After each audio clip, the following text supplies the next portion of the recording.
So మనకెక్కడ loss అవుతుంది, మనం ఎక్కడ కరెక్ట్ రైట్ ఇన్వెస్ట్మెంట్స్ ఆప్షన్స్ చూసుకుంటున్నాము, లేదా ఎక్కడ మిస్ అవుతుంది, ఆ పాయింట్స్ మనం క్యాచ్ చేయడానికి చెప్తున్నాను అనమాట.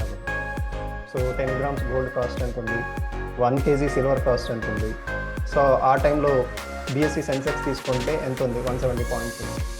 అలా తీసుకున్నప్పుడు ఏమవుతుందంటే మనకి టోటల్గా మన ఇంట్రెస్ట్ అయితేనేమి, లేకపోతే మన క్యాపిటల్ అమౌంట్ అయితేనేమి మ్యాక్సిమం 5 lakhs వరకు రావడానికి స్కోప్ ఉంటుంది. నమస్తే, నా పేరు వనజ అండి.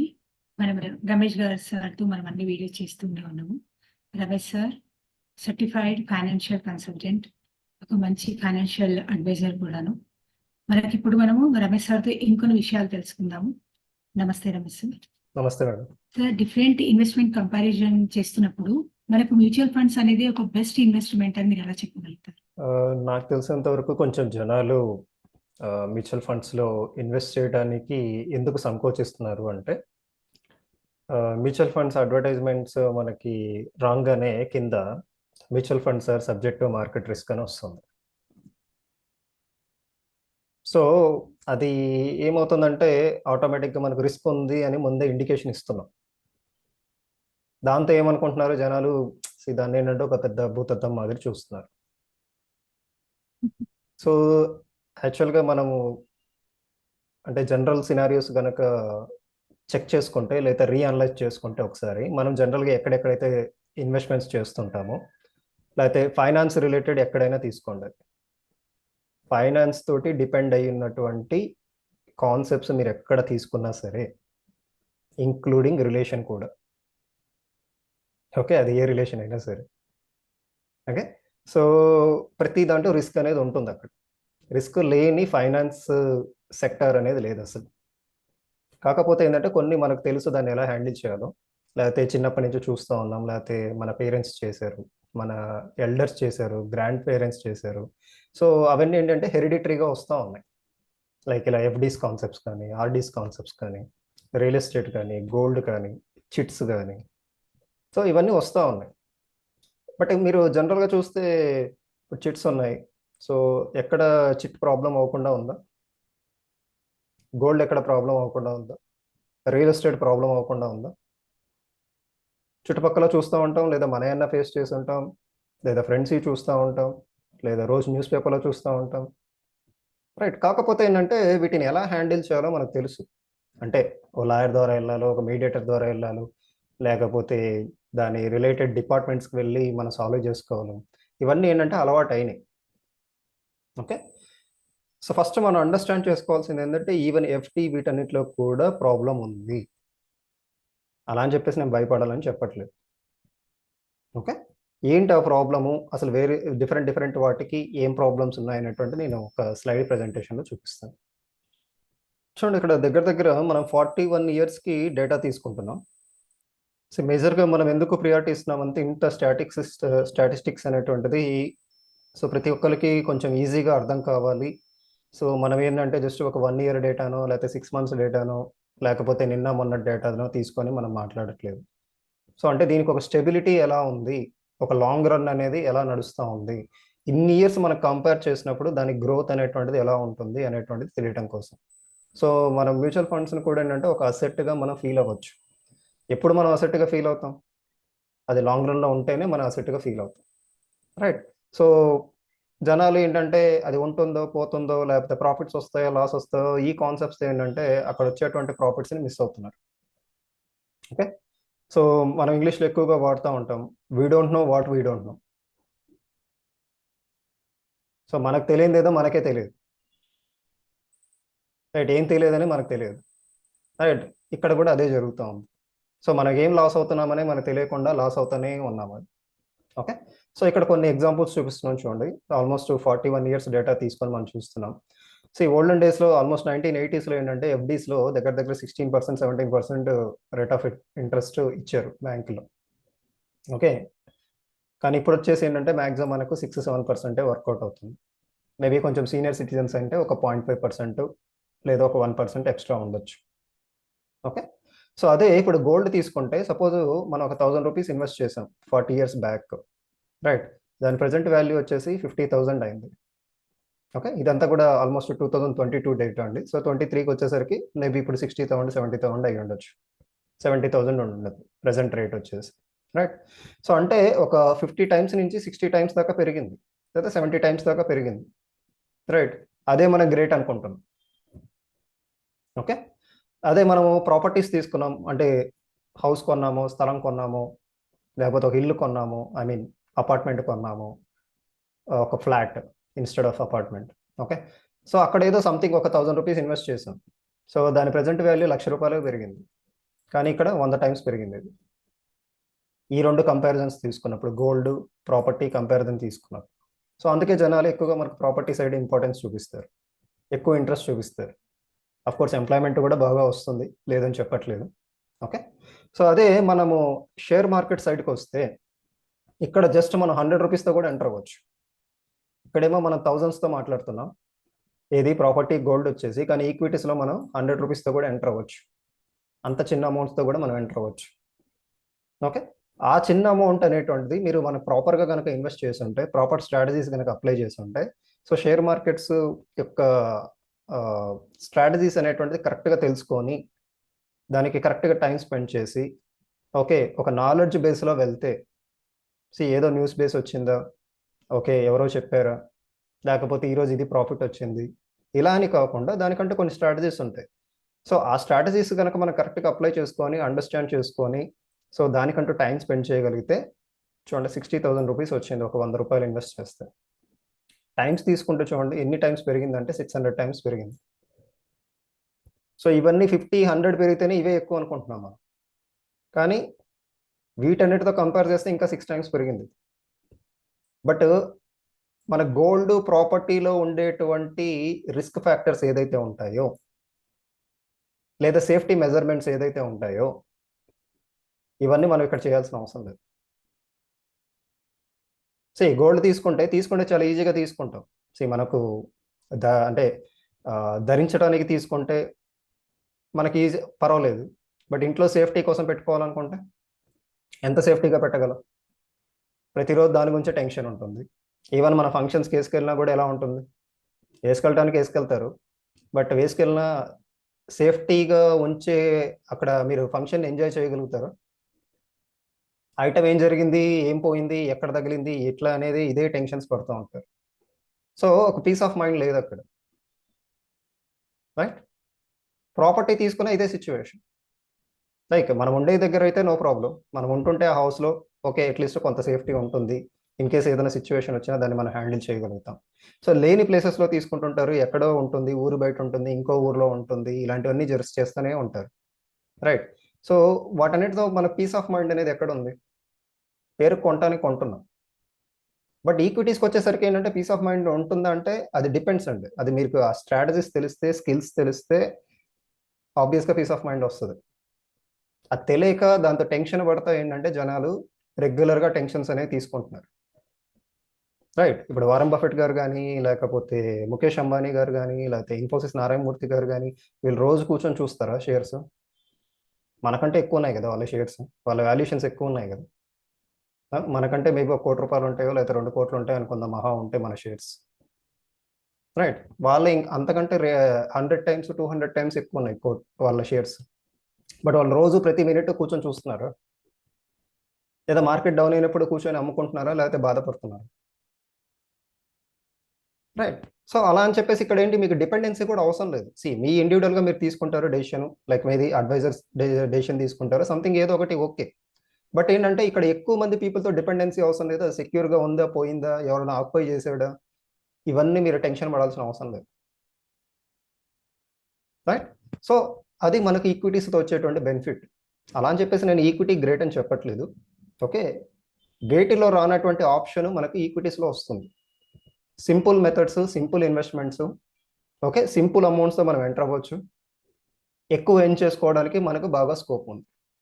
మనం మాట్లాడేటువంటి ఇన్ఫ్లేషన్స్ ఇవన్నీ ఏదైతే చెప్తున్నామో అవన్నీ కూడా బీట్ చేయడానికి మనకు ఈక్విటీస్లో మంచి ఛాన్స్ ఉంది, ఎక్కువ టెన్షన్, ఎక్కువ రిస్క్ ఏది తీసుకోకుండా, ఓకే.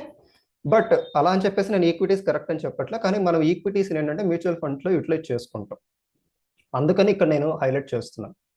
మ్యూచువల్ ఫండ్ మనం నెక్స్ట్ ఎక్స్ప్లెయిన్ చేసేటప్పుడు అక్కడ కూడా ఒక ఈక్విటీ టాపిక్ వస్తుంది.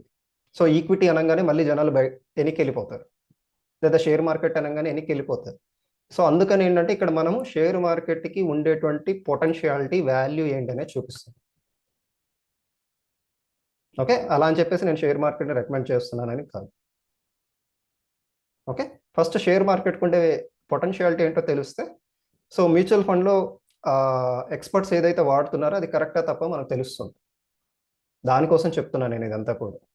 ఓకే, అలా అని చెప్పేసి నేను గోల్డ్ని డిగ్రేడ్ చేయట్లేదు, అంటే తక్కువ చేసి మాట్లాడట్లేదు, ప్రాపర్టీస్ని తక్కువ చేసి మాట్లాడట్లేదు, ఎఫ్డీని తక్కువ చేసి మాట్లాడట్లేదు. ఓకే, సో మనకి ఎక్కడ లాస్ అవుతుంది, మనం ఎక్కడ కరెక్ట్ రైట్ ఇన్వెస్ట్మెంట్స్ ఆప్షన్స్ చూసుకుంటున్నాము, లేదా ఎక్కడ మిస్ అవుతుంది, ఆ పాయింట్స్ మనం క్యాచ్ చేయడానికి చెప్తున్నాను నేను ఇదంతా కూడా. ఓకే, మనం కూడా ఇక్కడ కూడా ఒక డిఫరెంట్ ఎగ్జాంపుల్ తీసుకున్నాము. 1981లో సో 10 గ్రామ్స్ గోల్డ్ కాస్ట్ ఎంత ఉంది, 1 kg సిల్వర్ కాస్ట్ ఎంత ఉంది. సో ఆ టైంలో బిఎస్సి సెన్సెక్స్ తీసుకుంటే ఎంత ఉంది, 170 పాయింట్స్ ఉంది. సో ఇక్కడ 2024కి వచ్చేసరికి చూడండి, ఇక్కడ కూడా మనకు 40 ఇయర్స్ టైం పీరియడ్ ఉంది, ఆల్మోస్ట్ 43 ఇయర్స్ తీసుకున్నాం. సో గోల్డ్ పెరిగింది, 35 టైమ్స్ పెరిగింది, సిల్వర్ పెరిగింది, 27 టైమ్స్ పెరిగింది. కానీ సెన్సెక్స్ చూడండి ఇప్పుడు ప్రజెంట్ అది తెలిసి 74,000 75,000 ఉంది. యాక్చువల్గా ఇది ఇంకా 72,000 చెప్తున్నాం మనం. 423x టైమ్స్ పెరిగింది. సో 35కి 423కి మనమే క్యాలిక్యులేట్ చేసుకోవచ్చు ఏంటి అనేది. ఓకే, సో అయితే ఎంటర్ అయిన ప్రతి ఒక్కరికి వస్తుందా అనేదే క్వశ్చన్ ఇక్కడ. సో దానికంటే ఒక స్ట్రాటజీస్ ఉంటాయి, దానికంటే ఒక టైం ఇవ్వాలి మీరు. ఓకే, సో టైం ఇవ్వాలి అంటే సిస్టమ్ ముందు కూర్చొని చూస్తూ ఉంటే పెరుగుతుందని కాదు, లేదా సిస్టమ్ ముందు కూర్చుంటే తగ్గుతుందని కాదు. సో కొన్న షేర్ని బట్టో లేకపోతే మనం ఇన్వెస్ట్ చేసిన దాన్ని బట్టి ఒక 10 ఇయర్స్ ఇవ్వాలో, 5 ఇయర్స్ ఇవ్వాలో, 20 ఇయర్స్ ఇవ్వాలో, అట్లా ఒక స్ట్రాటజీస్ ఉంటాయి. దాన్ని బట్టి మనం కన్సిడర్ చేయాలి టైం పీరియడ్ అనేటువంటి. సో నేను ఈరోజు కొనేస్తే రేపు అమ్ముకోవటం, లేకపోతే నా సంవత్సరానికి ఒక 30% రావాలి, 40% రావాలంటే రాదు. ఓకే, ఈవెన్ అంత వరల్డ్ టాప్ రిచెస్ట్ పర్సన్స్ అయినటువంటి వారన్ బఫెట్ గారిని తీసుకున్నా కూడా ఇయర్లీ 15% ఆయనకు వచ్చేది రిటర్న్స్. కాకపోతే ఏంటంటే దాన్ని కాన్స్టెంట్గా స్టేబుల్గా ఆయన కంటిన్యూ చేస్తున్నారు. సో నిమిషానికి మార్చేయటం, లేకపోతే ఈరోజు ఇక్కడ రాలేదు కాబట్టి ఇంకో దాంట్లో పెట్టడం, ఇలాంటివన్నీ వాళ్ళు అప్లై చేయరు. వాళ్ళకంటూ ఒక స్టాండర్డ్స్ ఉంటాయి, ఆ స్టాండర్డ్స్ ప్రకారం ఫాలో అవుతారు. ఓకే, అందువల్ల వాళ్ళు అంత పొజిషన్కి వెళ్ళగలిగారు. సో మనం అది ఫాలో అయితే మనం వెళ్ళగలుగుతాం. ఓకే, మనం ఫాలో అవ్వనప్పుడు ఆబ్వియస్గా వెళ్ళలేం. సో వాళ్ళు ఆల్రెడీ మనకు వే చూపించారు, ఆ వేని మనం ఫాలో అవ్వాలి. ఓకే, సో ఇక్కడ చూడండి, ఇప్పుడు ప్రజెంట్ మనకు షేర్ మార్కెట్ పరంగా మన ర్యాంకింగ్ తీసుకున్నా సరే చూడండి, ఆల్రెడీ ఇండియా వచ్చేసి ఇప్పుడు 4th పొజిషన్లోకి వచ్చేసింది ట్రిలియన్స్ పరంగా, 4.33 ట్రిలియన్స్ పరంగా. సో త్రూ అవుట్ వరల్డ్ వచ్చేసి మనము ప్రజెంట్ 4th పొజిషన్లోకి మూవ్ అయ్యాం. ఓకే, సో అట్లా ఏంటి మనకు ఆ గ్రేట్నెస్ అనేటువంటిది ఇప్పుడు వరల్డ్ వైడ్ కూడా తెలుస్తూ ఉంది. షేర్ మార్కెట్కి ఉండే వాల్యూ కూడా తెలుస్తూ ఉంది, ఇండియన్ షేర్ మార్కెట్కి ఉండే వాల్యూ తెలుస్తుంది. ఓకే, సో నెక్స్ట్ ఏమున్నాయి మనకు, జస్ట్ మనకంటే పైన జపాన్, చైనా, యుఎస్ మాత్రమే ఉంది. ఓకే, ఒకప్పుడు మనం 5th పొజిషన్లోనూ 6th పొజిషన్లోనూ ఉన్నాం, ఆల్మోస్ట్ ఒక 5-6 ఇయర్స్ బ్యాక్. సో ఇప్పుడు ఏంటంటే జనాలకు కొంచెం తెలుస్తుంది. కాకపోతే ఏంటంటే డైరెక్ట్ మన షేర్స్లో ఇన్వాల్వ్ అయ్యే బదులు so mutual funds is the best option అనమాట. సో చూద్దాం ఆ డిఫరెన్సెస్ ఏంటనేది కూడా, సో డిఫరెంట్ వీడియోస్లో చేద్దాం. సో దీంట్లోనే చేసుకుంటే మేబీ అది లెంతీ అవుతుంది. చూడండి, ఇక్కడ విప్రో షేర్స్ కనుక తీసుకుంటే ఆల్మోస్ట్ 1980s టైంలో ఒక 10,000 రూపీస్ కనుక మనం ఇన్వెస్ట్ చేసి ఉంటే, ఓకే, సో మేబీ ఆ టైంలో ఒక షేర్ వాల్యూ 100 రూపీస్ ఉంది, మనకు ఒక 100 షేర్స్ వచ్చాయి. ఓకే, సో అది తర్వాత ఏమైంది, బోనసెస్ వస్తా ఒక్కొక్క షేర్కి మనకు బోనస్ అనేది వస్తా, లేదా షేర్స్ అనేటువంటిది కొన్ని చోట్ల ఇక్కడ స్ప్లిట్ అయింది, ఇక్కడ బోనస్ వచ్చింది, ఇక్కడ స్ప్లిట్ జరిగింది, ఇలా డిఫరెంట్ టైమ్స్లో డిఫరెంట్ థింగ్స్ జరిగాయి ఇక్కడ. సో ఓవర్గా ఒక ఎంత, ఇక్కడ 1980s నుంచి 2019 అంటే దగ్గర 40 ఇయర్స్.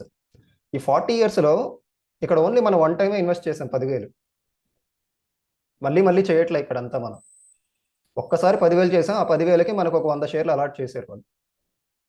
ఓకే, ఎందుకంటే ఒక్కొక్క షేర్ 100 రూపాయలు కాబట్టి మనకు టోటల్గా 100 వచ్చేసాయి. ఓకే, మన 10,000కి ఈక్వలెంట్గా మనకు 100 షేర్లు వచ్చాయి.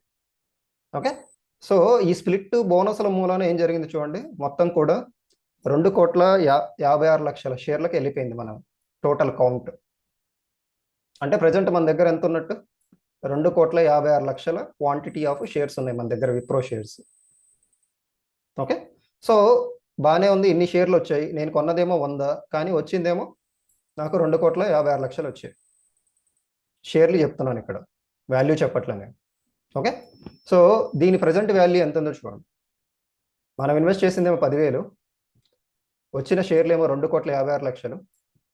సో ఇది 2021లో క్యాలిక్యులేషన్ తీసుకున్నాం మనం ఇది. సో ప్రజెంట్ అయితే ఇంకా మేబీ లిటిల్ బిట్ హయ్యర్ కానీ తక్కువ కానీ ఉండుండొచ్చు. జనరల్గా 500-600 మధ్యలో విప్రో షేర్ కాస్ట్ ఉంటుంది.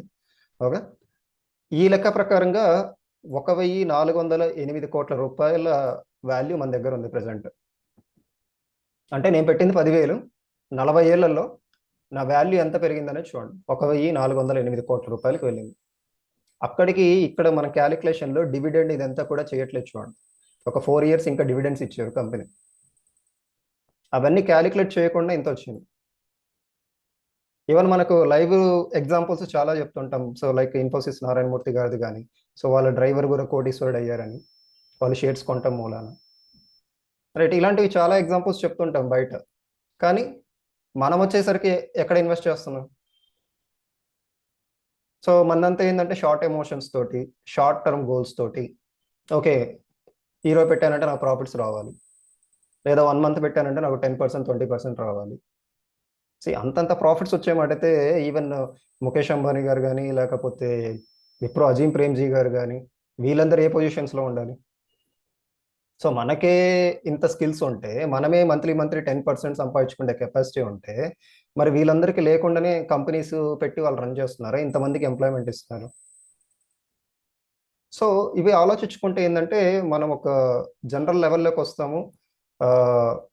మనం థింక్ చేస్తుంది ఓవర్గా థింక్ చేస్తున్నామా, లేకపోతే రిలయబుల్గా థింక్ చేస్తున్నామా, లేకపోతే ఓవర్ ఎక్స్పెక్టేషన్లు చేస్తున్నామా, ఏం జరుగుతుందనే దాన్ని బట్టి ఏంటంటే ఫస్ట్ ఆఫ్ ఆల్ ముందు మీకు ఒక పీస్ ఆఫ్ మైండ్ అనేది వస్తుంది. దాంతో ఏంటో ఒక స్టేబుల్గా మన డెసిషన్ తీసుకోవడానికి ఉంటుంది. సో మనం ఇన్వెస్ట్ చేస్తుంది కరెక్టా తప్ప అర్థమవుతూ ఉంటుంది. ఓకే, సో ఇంత చెప్పాను షేర్ మార్కెట్ గురించి, ఇంత రిటర్న్స్ వస్తున్నాయని చెప్పాను. ఓకే, సో అలా అని చెప్పేసి అందరూ ఎంటర్ అవ్వచ్చు అంటే కాదు. సో దానికంటే ఒక స్కిల్స్ ఉంటాయి. ఆ స్కిల్స్ మీకు సెట్ అవుతున్నాయి, మీరు నేర్చుకోగలరు. ఓకే, సో అక్కడ కనిపించేటువంటి గ్రాఫ్స్ కావచ్చు, అక్కడ తీసుకోవాల్సినటువంటి స్ట్రాటజీస్ కావచ్చు. సో మనకు డిఫరెంట్ డిఫరెంట్ స్ట్రాటజీస్ ఉంటాయి. సో అవన్నీ నేను ఇక్కడ పేర్లు చెప్పదలుచుకోవట్లేదు. ఆ స్ట్రాటజీస్ అన్నీ అర్థమవుతున్నాయా మనకి? సో అర్థమయ్యి నేను కరెక్ట్ డెసిషన్ తీసుకోగలుగుతున్నానా, సెలక్షన్ చేసుకోగలుగుతున్నానా? ఓకే, సో ఒక్కొక్క గ్రాఫ్స్ నుంచి మనకు ఒక మీనింగ్ వస్తుంది. ఓకే, సో ఫండమెంటల్ అనాలిసిస్ నుంచి మనకు కొంత ఇన్ఫర్మేషన్ వస్తుంది, వాల్యూ అనాలిసిస్ నుంచి కొంత ఇన్ఫర్మేషన్ వస్తుంది. ఇలా డిఫరెంట్ అనాలిసిస్లు ఉంటాయి. సో అవన్నీ మనం అర్థం చేసుకొని మనము కరెక్ట్ షేర్స్లో మనం ఇన్వెస్ట్ చేసి మనము అంటే ఆ ప్రొఫెషన్కి మనం సెట్ అవుతున్నామా, లేకపోతే ఆ యాక్టివిటీ మనం చేయాలంటే సెట్ అవుతున్నామా లేదా చూసుకో. ఓకే, సో కంపెనీలు పెట్టిన ప్రతి ఒక్కళ్ళు సక్సెస్ అవ్వలేదు కదా. కొంతమంది మిలియనియర్స్ అయ్యారు, బిలియనియర్స్ అయ్యారు. సో అలాగే జీరో అయిన వాళ్ళు ఉన్నారు. రైట్, సో అదే విధంగా ఏంటి ఇక్కడ కూడా ఏంటంటే ఫస్ట్ మనకి ఆ స్కిల్ అనేది సెట్ అవుతుందా లేదా చూసుకోవాలి. లేదా కొన్ని ఏంటంటే మనము ప్రాక్టీస్ చేయడం మూలన కూడా రావచ్చు, ఇమీడియట్గా వస్తుందనే చెప్పలేము. సో ఆ ప్రాక్టీస్కి మీరు టైం ఇచ్చి తర్వాత చేసుకోవడానికి కూడా మీకు ఛాన్సెస్ ఉంటుంది. ఓకే, సో మేజర్గా మనకు గ్యాప్ ఎక్కడ వస్తుందంటే ఈ చేయకనే వస్తుంది. ఓకే, సో షేర్ మార్కెట్కి వచ్చేసరికి ప్రాబ్లం ఏంటంటే ఇందాక షేర్ల గురించి నేను గ్రేట్ అని చెప్పాను. అక్కడ వచ్చినటువంటి రిటర్న్స్ మనం ఏ అసెట్ క్లాస్ కంపేర్ చేసినా సరే మనకు ఛాన్సెస్ లేదు అంత రిటర్న్స్ రావడానికి. Okay, at the same time problem ఏంటంటే ఏ కంపెనీ ఎప్పుడు క్లోజ్ అవుద్దాం అని చెప్పలేం, దానికి ఎవరు అష్యూరెన్స్ ఇవ్వలేరు. ఈవెన్ ఇవి సెబీ అండర్ కంట్రోల్లో ఉన్నా సరే, సో అది వాళ్ళు కూడా చేయగలిగింది ఏం లేదు. జస్ట్ ఒక రెగ్యులరైజ్ చేయగలరు, అంటే జనాలు కొనడానికి అమ్మటానికి మాత్రం వాళ్ళు హెల్ప్ చేయగలరు. Okay, so correct rules follow అవుతున్నారా లేదా అంతవరకే చూడగలరు. బట్ కంపెనీలో రియల్గా ఏం జరుగుతుంది, వాళ్ళు చూపిస్తుంది కరెక్ట్ ప్రాఫిట్సా, రాంగ్ ప్రాఫిట్సా, వాళ్ళు ఏం చేస్తున్నారు, వాళ్ళే మ్యానిపులేషన్ చేస్తున్నారు. సో ఇవన్నీ వాళ్ళంతా ఇన్డెప్త్గా ఎవరు ఇన్వెస్టిగేషన్ చేయరు. ఎవరైనా కంప్లైంట్ ఇస్తే చూస్తారు అంతే, అది వాళ్ళ రెస్పాన్సిబిలిటీ. ఓకే, సో అలాంటివి ఉంటే సత్యం కంప్యూటర్స్ ఇలాంటివన్నీ మనకు ప్రాబ్లమ్స్ రావు కదా. సో వాళ్ళ లిమిట్స్ వాళ్ళకు ఉంటే అందువల్ల ఏంటంటే మనం తీసుకోవాల్సిన కేర్ మనం తీసుకోవాలి. ఓకే, సో ఇక్కడ చూడండి ఎస్ బ్యాంక్ 2010లో 52 రూపాయలు ఉంది, పీక్ అంటే 404 రూపాయలకి వెళ్ళింది. లేటెస్ట్ ప్రైస్ అంటే యాక్చువల్గా ఇది 15.7 రూపీస్ చూపిస్తుంది. నాకు తెలిసి ప్రజెంట్ ఇది 23 రూపీసో 24 రూపీసో ఉంది. అంటే 400 కొన్నది 20 రూపీస్కి వస్తే ఏంటి పరిస్థితి? సో అట్లా చాలా కంపెనీస్ జరిగాయి ప్రాబ్లమ్స్. డిహెచ్ఎఫ్ఎల్ అయితేనేమి, ఇండియా బుల్స్ అయితేనేమి, పీసీ జ్యువెలర్స్ అయితేనేమి. ఓకే, ఇవన్నీ సో మనము డైరెక్ట్గా షేర్ మార్కెట్లో ఉన్న డేటా తీసుకొని చెప్తున్నాం ఇక్కడ. లేదా ఈ కంపెనీస్ మనం ఏదో బ్లేమ్ చేయాలనేటువంటిదో, లేకపోతే వాళ్ళు పర్ఫార్మెన్స్ సరిగ్గా ఇవ్వలేదో, లేకపోతే కంపెనీ వేస్ట్ అనో మనం చెప్పట్లేదు. సో బిజినెస్ అనేది అది కామన్గా ఉంటుంది. సో ప్రాఫిట్స్ ఉంటాయి, లాసెస్ ఉంటాయి, అన్ని రకాలు జరుగుతుంటాయి. సో వాళ్ళకి ఏం ప్రాబ్లం జరిగింది అనేటువంటిది అది మనం డిస్కస్ చేయడం అనవసరం. బట్ షేర్స్లో అయితే ఇది జరిగింది. So especially Kingfisher companies ఇవన్నీ జీరో అయిపోయాయి. రైట్. సో ఎంత ప్రాఫిట్స్ అయితే వస్తాయో మనకు ప్రాబ్లం రావడానికి కూడా అంతే ఛాన్స్ ఉంది ఇక్కడ. సో ఆ కైండ్ ఆఫ్ రిస్క్ మనం తీసుకోవడానికి రెడీగా ఉంటే షేర్ మార్కెట్స్లోనే మనం డైరెక్ట్గా చేసుకోవచ్చు. ఓకే, ఇవన్నీ నాకు ఎందుకు అనుకుంటే సేమ్ ఏ రిటర్న్స్ అయితే మనం చెప్తున్నామో షేర్ మార్కెట్లో ఎలాగైతే రిటర్న్స్ వస్తాయో అదే కైండ్ ఆఫ్ రిటర్న్స్ మనం మ్యూచువల్ ఫండ్లో తెచ్చుకోవచ్చు. ఓకే, సో నెక్స్ట్ ఇక్కడ చూడండి, మనకు గోల్డ్ తీసుకున్నాం. గోల్డ్ తీసుకుంటే జనాలందరూ ఏంటి ఇప్పుడు ప్రజెంట్ ఉన్నటువంటి రేటు కంపేర్ చేసుకొని ఏంటంటే ఎప్పుడు గోల్డ్ పెరుగుతూనే ఉంటుంది, గోల్డ్కు అసలు నెగిటివ్ రిటర్న్స్ అనేదే లేదు ఇప్పటిదాకా అనేదే మాట్లాడుతూ ఉంటారు. ఓకే, ఇక్కడ చూడండి ఎగ్జాంపుల్, ఆల్మోస్ట్ ఒక 7 ఇయర్స్ తీసుకున్నారు. 7 ఇయర్స్ తీసుకుంటే 2012లో దగ్గర దగ్గర 18% వచ్చింది పర్ ఇయర్. కానీ 2013లో -5 వచ్చింది, 2014లో -5 వచ్చింది, మళ్ళీ -10 వచ్చింది, -13 వచ్చింది నెక్స్ట్ ఇయర్స్లో, మళ్ళీ తర్వాత పాజిటివ్లోకి వచ్చింది. అంటే గోల్డ్ కూడా ఛాన్స్ ఉంది నెగిటివ్ రిటర్న్స్ రావడానికి అని నేను చెప్పదలుచుకున్నాను ఇక్కడ. ఓకే, కాకపోతే ఏంటంటే మనకున్న బిలీవ్ సిస్టమ్ ఏంటంటే అది ఎప్పటికీ పెరుగుతూనే ఉంటుంది. అలా ఛాన్సెస్ లేదు, ఎప్పటికీ ఏది పెరగదు, ప్రతిదానికి ఒక లిమిట్ ఉంటుంది. ఓకే, సో దీనికి కూడా మనం రెడీ అయ్యి ఉండాలని చెప్తున్నాను. ఓకే, అలా అని చెప్పేసి గోల్డ్ కొనకూడదని నేను చెప్పట్లేదు ఇక్కడ. ఓకే, సో ఓవరాల్గా 7 ఇయర్స్కి తీసుకున్నప్పుడు చూడండి దాని రిటర్న్స్ ఏమైంది, 6.25కి వచ్చింది. కానీ అదే మనకు షేర్ మార్కెట్ రిలేటెడ్ వాటిలో లైక్ మ్యూచువల్ ఫండ్సే కావచ్చు, లేకపోతే డైరెక్ట్ షేర్స్లో ఇన్వాల్వ్ అయ్యి కావచ్చు, చూడండి ఇక్కడ ఫస్ట్ ఒకే ఒక ఇయర్ 31% వచ్చింది, తర్వాత ఇయర్స్ చూడండి 3%, మళ్ళీ 37% వచ్చింది, మళ్ళీ మైనస్ వచ్చింది, మళ్ళీ మైనస్ వచ్చింది. ఇట్లా up and downs, volatility, fluctuations అన్నీ ఉన్నా కూడా ఓవరాల్గా 7 ఇయర్స్లో ఉన్నటువంటి 14% అది కంటిన్యూ అవుతూనే ఉంది.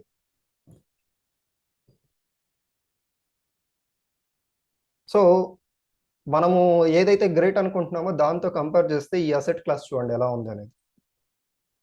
అందుకనే డైరెక్ట్గా మనము షేర్ మార్కెట్స్లో ఇన్వాల్వ్ అయ్యేదానికంటే మ్యూచువల్ ఫండ్స్ బెస్ట్ అండి. So similar kind of returns మనం అక్కడ గెయిన్ చేసుకోవచ్చు. ఇంత రిస్క్ ఫ్యాక్టర్స్ ఇందాక మనం చూపించినటువంటి రిస్క్ ఫ్యాక్టర్స్ ఏదైతే ఉన్నాయో వాటన్నింటినీ అవాయిడ్ చేస్తూ, ఓవర్కమ్ చేస్తూ ఇదే కైండ్ ఆఫ్ బెనిఫిట్స్ మనం గెయిన్ చేసుకోవచ్చు. ఓకే, ఈవెన్ మనం ఎక్కువ మంది జనాలు ఏంటంటే ఎఫ్డీకి బాగా ఇంట్రెస్ట్ చూపిస్తారు.